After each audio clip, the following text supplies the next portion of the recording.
gonna show you how to make apple fritters. These are so easy, a must-make recipe for apple season. My kids totally love these and they take just 30 minutes to make. Check this out.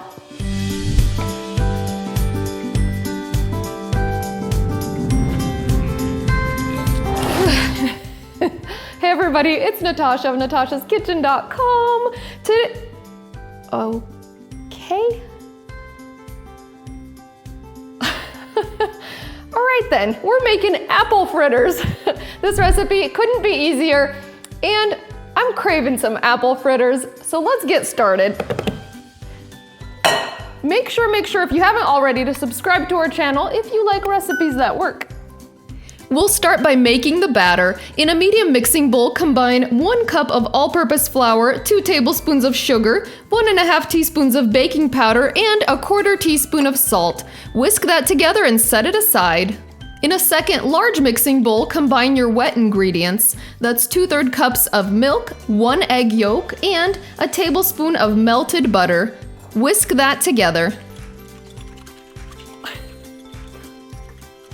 Now gradually add your dry ingredients into your wet ingredients and whisk until the mixture is smooth. You want to make sure all of the flour is well incorporated and you shouldn't see much lumps in the batter. Alright, now's a good time to start heating up your oil so it's ready when you need it. Add 2 to 3 inches of oil into a large pot, and it's best to use a clip-on thermometer. You can use an inexpensive one like this one, or use a multi-purpose clip-on thermometer like this one. I love that this one can be a pot thermometer, but also works as an in-oven thermometer for roasts. I will leave links to both of these in the notes. Set the pot over medium-high heat and let the oil heat up until it's 375 degrees Fahrenheit. While that's heating up, we're gonna peel and slice our apples. This apple peeler makes the process so easy and just takes a couple minutes. If you love apple recipes, this is a must-have tool for any cook.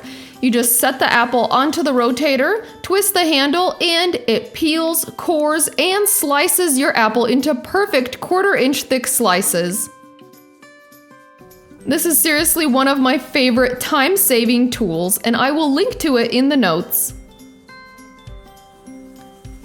My kids also love using this, so whenever I'm working with this tool, they have to be the ones to peel the apples.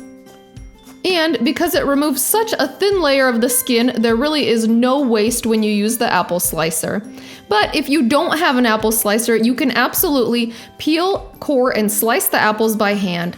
Simply cut off the skin, then use a melon baller or an apple corer if you have one to remove the centers. Now thinly slice your apples into 1/4 inch thick rings.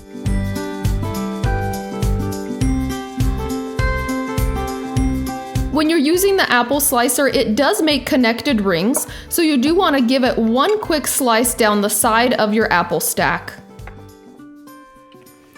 Transfer your apple slices to a shallow dish.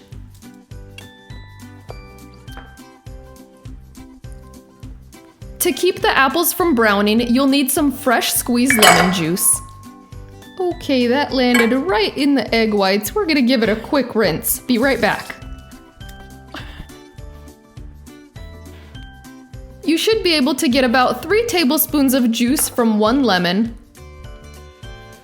Squeeze that over the apple slices as soon as you're done slicing, again to keep those apples from browning, and it also adds some flavor to the apple slices.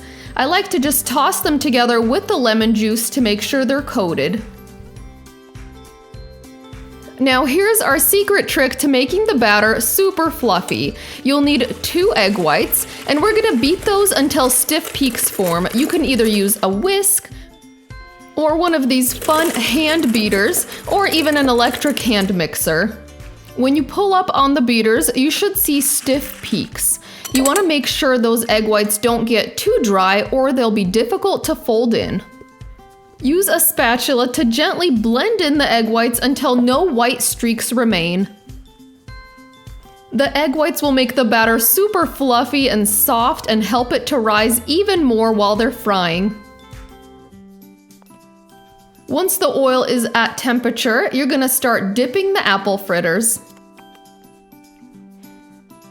Dip the apple slices into the batter one at a time, making sure to fully coat both sides. Let the excess batter drip back into the bowl, then transfer the fritters into the hot oil. You're gonna fry about 5 fritters at a time. You don't wanna overcrowd the pot because it can reduce the temperature of the oil too quickly. Fry those for about 2 minutes per side, flipping once, and they should be a deep golden brown color when they're done. Also, keep an eye on the temperature of the oil. You want to make sure it stays above 350 degrees Fahrenheit. Once the fritters are a deep golden brown color, transfer them to a paper towel lined platter. This helps to absorb excess oil. I love this little skimmer tool for frying foods. It makes it really easy to remove the fritters from the hot oil. I will link to it in the notes. Ooh, this makes a lot of fritters. And once you get to the stove, they cook so fast. This makes about 25 to 28 fritters depending on the size of your apples. And there's so many different ways to finish these off. I'm gonna show you some of our favorites. First of all, cinnamon sugar. This is so good and it's so like harvest autumn vibes. I love it. Okay, so half a cup of sugar, half a teaspoon of cinnamon, and you can add more if you love a stronger cinnamon flavor. Super easy. So we just made our cinnamon sugar, and now you just take one of your donuts. While they're still warm, it makes it easier for that cinnamon sugar to stick onto there. So just roll it in the cinnamon sugar. Remember, there's not a lot of sugar in this batter, so it's a treat to have the sweetness on the outside, so be generous. Look at that. Okay, I'm just gonna go ahead and sample this right now because, still warm. Let's do this. Are you ready? I'm ready. Oh.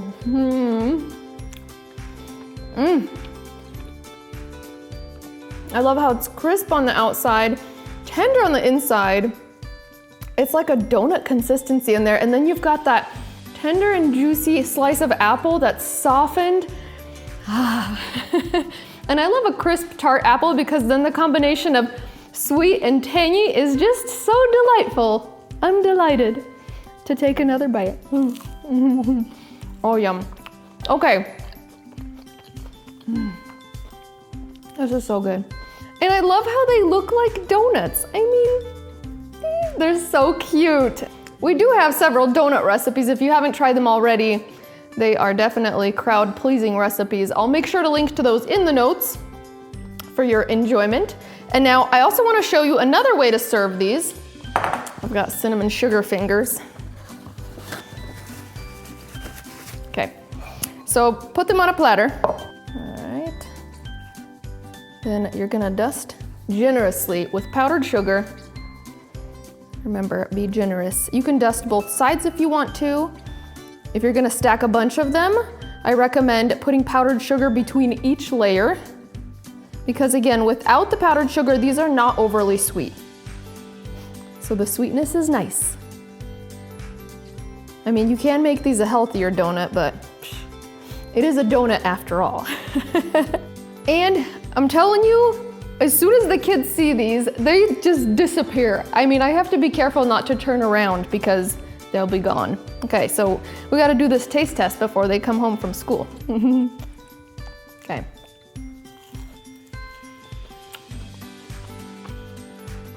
I think I just breathed in the powdered sugar.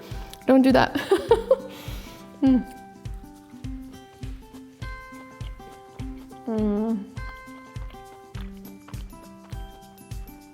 I just love that tangy bite of apple inside. Fruit and dessert is always a great idea. I hope you guys love this. It's gonna become a new favorite. Super easy, family favorite. I'm gonna go enjoy the rest of these and we'll see you in our next video.